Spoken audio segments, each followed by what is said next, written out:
What is going on, everybody? Welcome back to another episode of the Locked On Pitt Podcast, your daily podcast covering the Pittsburgh Panthers, part of the Locked On Podcast Network, your team every day. And folks, today we are talking about the big news. The Backyard Brawl, of course, is being extended. We'll talk about the significance of this and why I just love it. But more Backyard Brawl news. Of course, JT Daniels is transferring to West Virginia, so it's Kedon Slovis versus JT Daniels. We'll talk a little bit about that as well, to be a little bit backyard brawl theme today. We will also, though, touch on a little bit of basketball recruiting. Yes, it looks like Pitt could potentially land 2022 recruits here in the Diaz-Graham twins. We will talk about them, if they could have an impact, and why it might be important to land them. It's all coming up today on the Locked On Pitt podcast.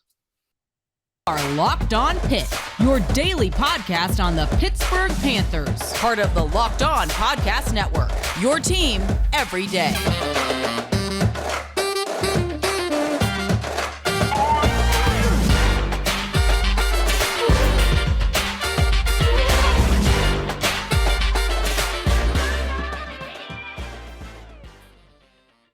Back to the Locked On Pitt podcast, everybody. As always, thank you for making the Locked On Pitt podcast your first listen every day. If you're watching this on YouTube, make sure to like, comment, subscribe, turn on the notification bell, do all those great things. If you are listening to this, make sure to leave a review, leave feedback, and not make this show as good as possible without hearing from all you lovely people out there. Today's episode, though, is brought to you by BetOnline. BetOnline has you covered this season with more props, odds, and lines than ever before. BetOnline, where the game starts. Now, folks, the big news today was surrounding the Backyard Brawl.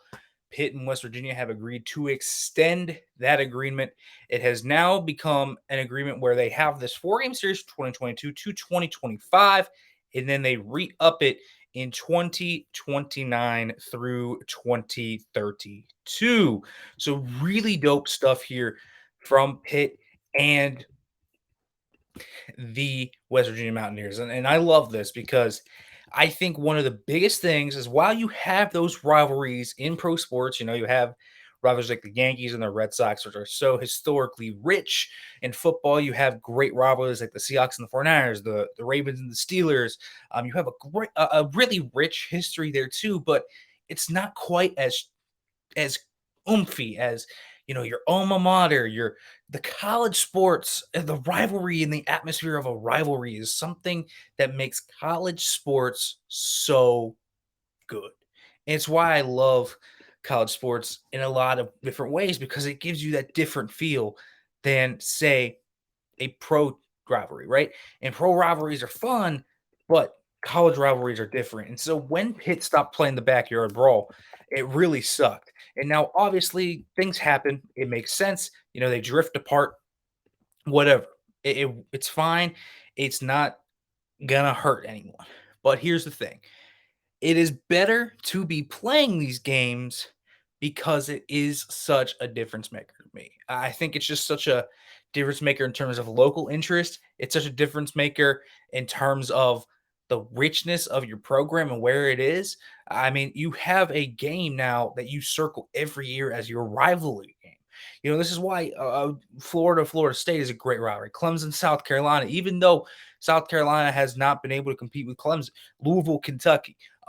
Stuff like this, Georgia Tech. I know some of those are losing their luster a little bit, but there are rivalries that are even in conference. Obviously the Pitt doesn't have West Virginia in their conference, but have that rich history. Michigan, Ohio State, games like that are such dynamite games where you really love what it is. And so this is essentially the groundwork, folks, to making this a yearly thing.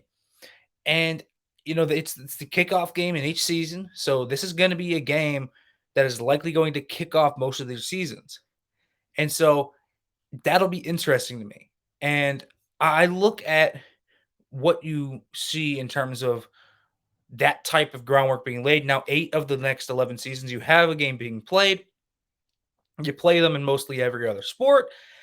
There is a real willingness to get this thing going, and there's a real willingness to get this thing done in terms of, let's make this a series. And I that's going to be my prediction, is I think that this is going to lead to a yearly meeting between Pitt and West Virginia, as it should. And I look back to those Big East days, all the just great rivalries, the games. It didn't matter how bad one team was. Every game was a dogfight. It was a tough fight, and you had to grind out every inch yard, every play mattered. It mattered just a little bit more in the Backyard Brawl than it did in just about any other game. And that was what made the Backyard Brawl such a special type of game. And so I love this move by Pitt and I love this move by West Virginia because this is a good old type of rivalry. No, they don't like each other. It's a good thing though. It's that type of good hatred. It's that type of hatred where everyone hates each other but respects each other and they look forward to playing each other. There is a type of excitement going through both fan bases right now about this, and I think it's really, really great to see this renewed, to see it go up more. The 4-game series is not just going to be a 4-game one-off; it's going to be officially extended, and I think this is going to turn into a yearly thing. And we've seen this already. Baseball was the baseball teams, West Virginia and Pitt, are locked in essentially forever to be having their yearly meetings. And so you hope that you can work that out in basketball. You hope you can work that out in football because this is one of those special rivalries that anyone around the United States is going to turn into because it's just one of those different games. It's one of those games where anything could happen. It's that Big East old rivalry. It's that hatred for each other. It's that I can do anything. It doesn't matter.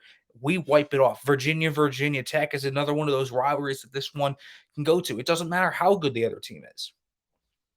They can beat you because it is a rivalry game. And there's something to rivalry games that add just a little bit more.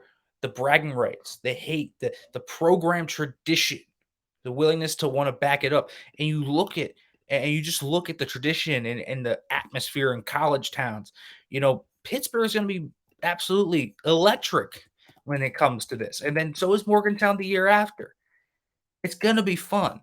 These games are going to be fun. And some teams are going to get bragging rights, and you're going to get the trash talk, and you're going to get all of that. That's what makes rivalry so great, and that's what makes college sports partially so great. And so this is going to be fantastic. Pitt versus West Virginia continuing to go on. Again, could not be happier. This game needs to be played every year, and this game is going to be extremely fun. All these games, these 8 games, are going to be great. It's one of the best rivalries in all of college football, and it is exactly what needed to be done. These teams are going to be playing each other more and more. It's that tradition. And again, you can argue that Pitt should be playing Penn State every year. That one goes back, but I think, West Virginia especially, these schools only be in about maybe an hour 30 from each other. I mean, it's very close. That makes it a little bit more rich. That makes it just a little bit more in there. There's more oomph to it. And that is exactly what you want to see. They should play in every major sport every year, as far as I'm concerned. I love this rivalry. Good old-fashioned memories from this one in whatever game they played. The 13-9 game will obviously stick out for Pitt fans. West Virginia fans certainly have gotten their own enjoyment out of this rivalry and knocking off some good Pitt teams. Pitt has done the same to West Virginia. Doesn't matter how good you are. Pitt has spoiled a national championship opportunity for West Virginia. West Virginia has spoiled big-time bowl opportunities for Pitt. Everything has coalesced together. And all these primetime games, all the big-time games, that rivalry week type of game. This is it for Pitt in West Virginia. And this is exactly what they need. Just such a fun matchup. Such a great matchup overall. This is going to be really fun to watch over these next 8 games, over these next 11 seasons. I can't help but be extremely excited to see these unfold. Now, folks, I do want to keep it on the Backyard Brawl. JT Daniels is transferring to West Virginia. So how about Kedon Slovis versus JT Daniels in former USC quarterback battle? We will talk about that. But first, let me let you know about Athletic Greens, because listen, Athletic Greens are a supplement that actually tastes great, and they can help your immune system more than you would ever know. So what is this stuff? With one delicious scoop of AG1, you're absorbing 75 high-quality vitamin minerals, whole food source superfoods, probiotics, and adaptogens to help you start your day right. This special blend of ingredients supports your gut health, your nervous system, your immune system, your energy, recovery, focus, and aging, all of those things. And folks, you can incorporate it however you may like. You can use it for digestion, energy, simplicity. It all is great to help you out. You can use it for keto, vegan, dairy-free, gluten. It's great to get some of those vitamins in there. It's anything, you can use it with anything while still having it taste good. It supports better sleep quality and recovery, so it can support your mental clarity, alertness, and overall get yourself a better life. And the importance of multivitamins cannot be understated because AG1 is a small micro habit with big benefits. It's one thing you can do every single day to take great care of yourself. So to make it easy, Athletic Greens is giving you a free 1-year supply of immune supporting vitamin D and 5 free travel packs with your first purchase. All you have to do is visit athleticgreens.com/college. Again, that is athleticgreens.com/college to take ownership over your health and pick up the ultimate daily nutritional insurance. Welcome back to the Locked On Pitt podcast, everybody. We're continuing to talk here through some great Backyard Brawl news today. Was an exciting day in the Pitt fandom as a result of this. Cannot overlook how important the Backyard Brawl is, in my opinion, to everything that happens around the Pitt program and how much it adds to it. Just adds a certain richness that you can't help but love. But more importantly, folks, let's take a look overall here about what this year's Backyard Brawl is going to bring, because we also had specific news in that arena. Specifically, JT Daniels, former 5-star quarterback that played at USC and Georgia, is singing country roads. He's heading to Morgantown with former offensive coordinator at USC, Graham Harrell, and it's now becoming a battle of USC versus UFC. USC versus USC, rather. And so this is going to be a really fun matchup. It's Kedon Slovis versus JT Daniels. Now both schools, the quarterback advantage, which was probably towards Pitt, JT Daniels is legit. Now, here's the thing about JT Daniels. He is a guy that every time he's played, he's proven to be good. The issue is he just can't stay healthy. And that has been the issue for JT Daniels the entire step of the way. It's like, okay, you're able to give me accurate balls. You're able to throw the ball down the field well. You're able to make usually the right reads, even if you're a little gun shy. What in the world is the issue here? It's mostly that he got injured. There are two things. One, he gets injured a lot. Two, he really crumbles under pressure. But the good marriage here is that you look around and that West Virginia offensive line, largely untouched by transfers, and a pretty solid transfer and pretty solid offensive line overall. And that's really the one thing I come away from that with is it's a really nice fit for JT Daniels. Going back to a system he has already played in, understanding what to do in that scheme already. Seriously, this is extremely smart. And more importantly, I think for JT Daniels, he just needed a place where he could have a stability. And this could be a really nice place of stability for him in the regards that he's going to want to go to the NFL next year. Can this give him that opportunity to kind of go to a line with his skill set? I think it could. Now, he's not going to be crazy mobile. And again, he does feel like a bit of a check down Charlie, which is kind of weird because, again, he can throw the ball down the field. Well, he has a nice deep ball, but he feels like he sometimes passes up some deep opportunities. And against Pitt's defense, I mean, Pitt will take that all the day.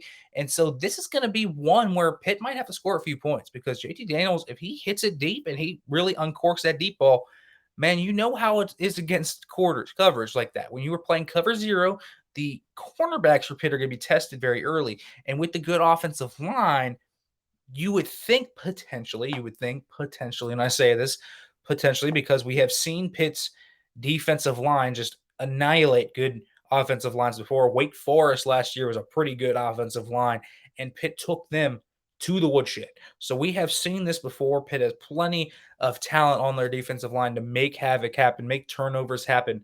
This is a very, extremely, extremely good defensive line that Pitt has, and that makes it all the more intriguing. And then you have the USC angle. Because let's remember here, who took JT Daniels' job at USC is Kedon Slovis.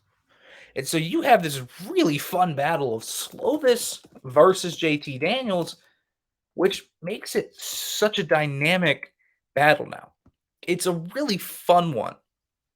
And so I look at it overall, and it's one of those grab your popcorn and sit back and have a ton of fun and watch it. This should be a packed stadium. This should be a really intriguing one on the opening night that a lot of fans are tuning into nationally. This should be a very good platform for Pitt to look at. And this is not going to be a necessarily cakewalk of a game. Now, you looked at all the turnover in Morgantown. There was a ton of turnover through the transfer portal.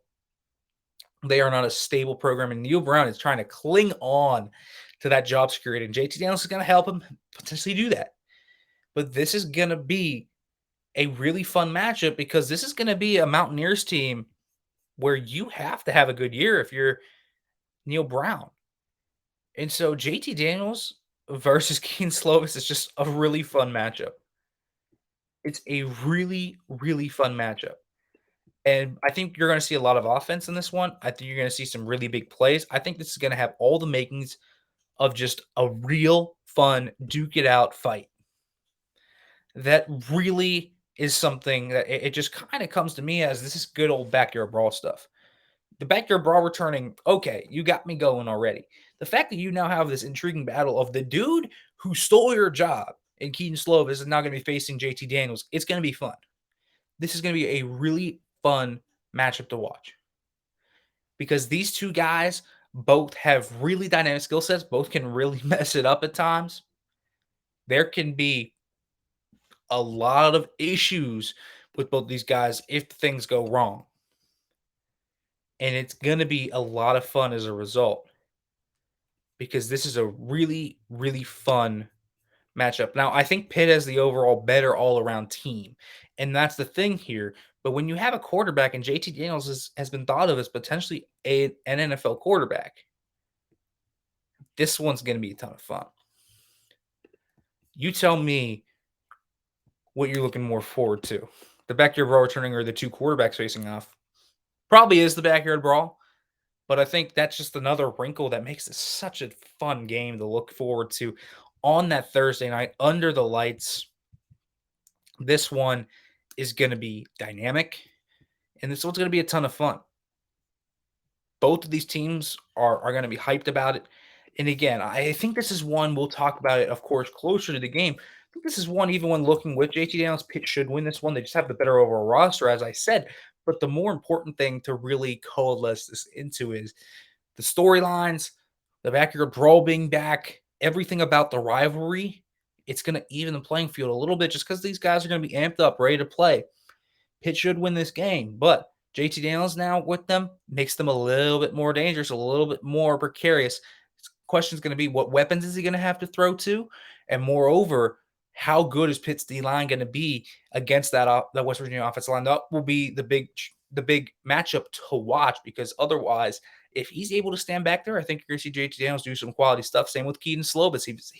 If he's able to stand back there, I think you're going to be able to see him do some really good stuff. But I'm looking forward to that. All right, folks, now let's switch over to Pitt basketball. How about Jorge and Guillermo Diaz-Graham, both of them taking official visits to Pitt next week? We will talk about that, Pitt's chances of landing them, and what they could add to the 2022-23 roster. But first, let me let you know about BetOnline, because BetOnline.net is your number one source for all your sports betting stats and information. Find all the latest sports developments, league reviews, and news, including this year's basketball playoffs and the start of the Major League Baseball season.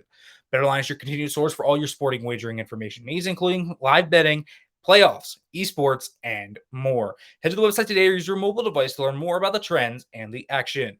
Bet online, where the game starts. All right, folks, welcome back to the Locked On Pitt podcast as we are continuing to talk here a little bit about the Pitt basketball program as they look like they could potentially be on the verge of landing two players here, twins at that, in Guillermo Diaz-Graham and Jorge Diaz-Graham. And these guys heavily scouted by On3, specifically and those guys are really high on these guys. And so This one's interesting because you have two guys that maybe aren't as polished as you would think, but they can be deceiving because here's the thing. When you look at Diaz, the Diaz-Graham twins, you first of all have Jorge Diaz-Graham, who's a little bit more of a center. He's 6'11". He's a really big dude, but Guillermo's the higher rated player. But Jorge is kind of interesting because the guy could legitimately be a big center, but he's also super long and athletic. And so he's a type of center that has a lot of growing to do, but has a lot of potential. The shot blocking potential certainly is there with him. But you also look at things like, for example, his perimeter shooting. It's a lot better than you would think. And he finishes around the rim well. So there are a lot of good traits to look for in Jorge Diaz-Graham. And then you have Guillermo Diaz-Graham, who by On3 is rated the 68th player in the 2022 class. And the guy has turned into what is pretty much a sharpshooter. And that's going to be really fun because here's the thing. When you look at Guillermo, he's 7 foot. And so he is maybe a true center with, say, forward skills. And he plays in that high post well, but he can knock down that catch and shoot three. He's a stretch 5, stretch 4, a guy that can really pass it. So you look at him, and that is something to look. And they both have real bounce. And so both Jorge and Guillermo can shoot that rock. And so, Jorge might be one of those super 6'11" kind of wing types, while Guillermo might be more of a 4'5", but these guys can stretch it out. And I think that's something to be interesting. Jorge shot almost 40% from downtown. And that's really interesting to me because he shoots the three at such a high level. And this is something you really need. And then he attacks the rim. And then he fills out his frame a little bit. And so he's really solid. And these guys are more of the modern type that you look for. That modern type of big, that stretch type of big that you look for. Big guys that can shoot the three, just rare. You just don't see it very often. And so these two guys are guys that really look like something that Pitt could use, not just this year, but in the future. Now, I think more so, you're talking about Guillermo being more of a ready-made guy. I think you still look at Jorge, who has maybe the more natural shot, but still has to work through things a little bit in terms of adding some body mass, still learning the defense. The defensive area is going to be his big growing thing. And when you look at more so Guillermo, he's very polished in that area. A guy with averaging over 2 blocks per game, a guy that has it all and feels out zones really well. You feel more confident about him because he plays at a more natural level, both at the rim and in the paint there when he's working in the defensive zone. Now, the bigger question coming out of this would be, okay, so you have them now on campus.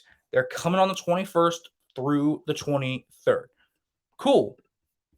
But are you going to be able to land them?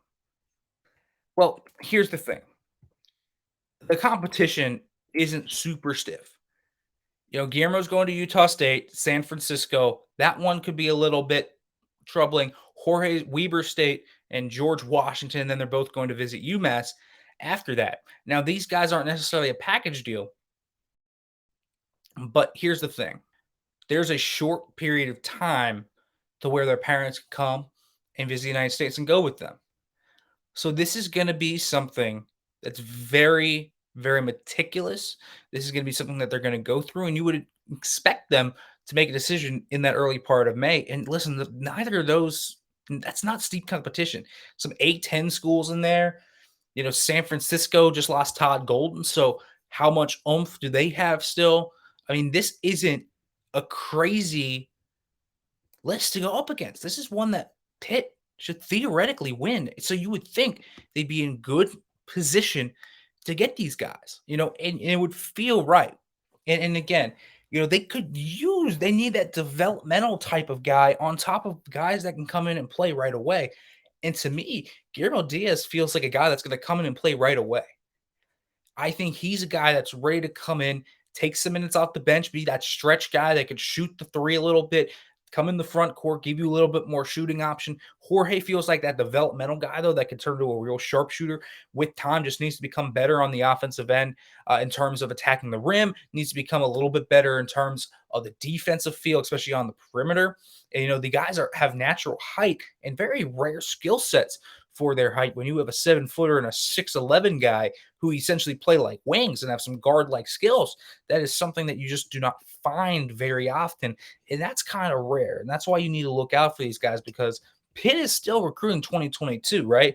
Trying to recruit these guys, recruiting a Due Theroux. So I don't know how many guys they are going to end up getting in the 2022 class, but you feel like they're going to get at least 1 or 2 guys at this point and add the rest through the portal. This is a make or break year for Jeff Capel, so it makes sense to get more and more guys through the portal to do that. And they still have plenty of holes they need to fill. Of course, the entire front court needs to be filled. Still only one guy in that front court, which is John Hughley. They need bodies there as well.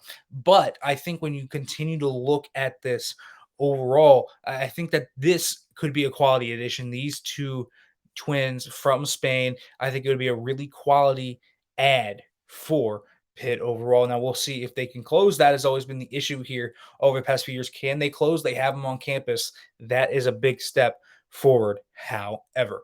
All right, folks, as always, thanks for listening to the Locked On Pitt podcast. Tomorrow we'll have Johnny McGonigal on here talking a little bit about defensive line and more. That's all coming up tomorrow on the Locked On Pitt podcast.